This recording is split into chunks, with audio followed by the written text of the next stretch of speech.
Hi viewers, TNPSC சம்மந்தப்பட்ட வீடியோஸ்க்குள்ள நம்ம already upload பண்ணிக்கிறோம் நம்ம சேனலில். இன்றைக்கி வந்து பார்த்திங்கன்னா குரூப் 2 எக்ஸாம் நானும் தான் போய் எழுதினேன். எனக்கு ஏற்பட்ட ஒரு அனுபவம் இன்றைக்கி குரூப் 2 எக்ஸாமில். அது சரியாக தவறான்னு எனக்கு தெரியல. ஸோ அதனால் நம்ம சேனல் வியூவர்ஸ் மற்றபடி மற்ற இடத்துல குரூப் 2 எழுதினவங்க எல்லாத்துக்கும் கேட்டு தெரிஞ்சுக்கலான்றதுக்காக தான் நான் இதை போடுறேன். இன்றைக்கி எங்கள் எக்ஸாம் ஹாலில் என்ன நடந்ததுன்னு கேட்டிங்கன்னா, ஒரு எக்ஸாம் ஸ்டார்ட் பண்ணி ஒரு கொஷின் பேப்பர்லாம் ஓப்பன் பண்ணி எல்லாத்துக்கும் டிஸ்ட்ரிபியூட் பண்ணதுக்கப்புறம் ஒரு அனௌன்ஸ்மெண்ட்டு, இந்த மாதிரி வந்து ஆப்சன்டேஜை நோட் பண்ணாதீங்கன்னு சொல்லிட்டாங்க. அதுக்கப்புறம் வந்து பார்த்தீங்கன்னா ஒரு 20 மினிட்ஸ் இருக்கும். எக்ஸாம் ஸ்டார்ட் பண்ணி ஒரு 20 மினிட்ஸ் இருக்கும்.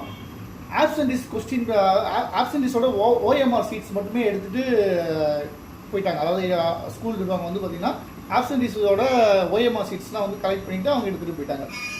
எனக்கு இதில் ஒரு பெருத்த சந்தேகம் என்னென்னா, ஆக்சுவலாக இது வரைக்கும் நடந்த டிஎன்பிசி எக்ஸாம்லாம் எப்பயுமே வந்து பார்த்தீங்கன்னா எக்ஸாம் முடிகிற வரைக்குமே அந்த ஆப்சன்டேஜ் கொஸ்டின் பேப்பர் நம்ம டேபிள்லேயே தான் இருக்கும். அந்த ஆப்சன்டேஜ் இருக்க வேண்டிய இடத்துல இருக்கும், இல்லைனாலுமே கலெக்ட் பண்ணி இன்விலேட்டர் அவங்க கையில் வச்சுருப்பாங்க.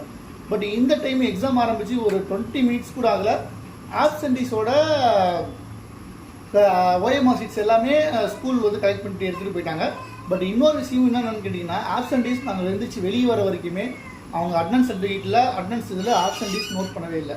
இது ஒரு எனக்கு வந்து பார்த்திங்கன்னா ஒரு மாதிரி நடுலாச்சு. இருந்தாலும் எனக்கு இது சரியாக தவறான்னு எனக்கு தெரியல. பட்டு நம்ம எழுதின எல்லா எக்ஸாம் சென்டர்லையும் இந்த மாதிரி தான் நடந்துச்சா?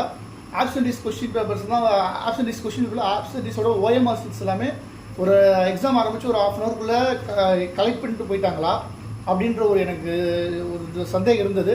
இந்த சந்தேகத்தை தெளிவுபடுத்திக்கலான்றதுக்காக தான் நான் நம்ம சேனலில் இந்த வீடியோ போடுறேன். எனக்கு இன்னொரு விஷயமும் என்னென்னு கேட்டிங்கன்னா, இந்த சேனலில் நான் வந்து போடும்போது அந்த ஸ்கூல் பேரோ எதுவுமே நான் வந்து வெளியிடலை. ஏன்னு கேட்டால் இது எனக்கு சந்தேகம், மற்ற எல்லா இடத்துலையும் இந்த மாதிரி தான் நடந்திருக்கான்னு சொல்லிட்டு. ஸோ அவசரப்பட்டு ஸ்கூல் நேமோ ஏதோ நம்ம போட்டு அவங்களோட நேம் வந்து டேமேஜ் பண்ண நான் விரும்பலை. அதனால் எனக்கு ஒரே ஒரு ஃப்ரெண்ட்ஸ், இன்றைக்கி டிஎன்பிசி குரூப் 2 எழுதின எல்லாருமே இந்த வீடியோ பார்க்குறவங்க ஜஸ்ட் நீங்கள் கமெண்ட் பண்ணுங்கள். எனக்கு உண்மையிலேயே 3 ஹவர்ஸ் முடிகிற வரைக்கும் ஆப்சன்டேஜோட ஓஎம்ஆர் சீட்ஸ் எல்லாமே நம்ம எக்ஸாம் நம்ம எழுதிட்டு இருக்க ஹால்லேயே தான் இருந்ததா, இல்லை வந்து கலெக்ட் பண்ணிட்டு போனாங்களா?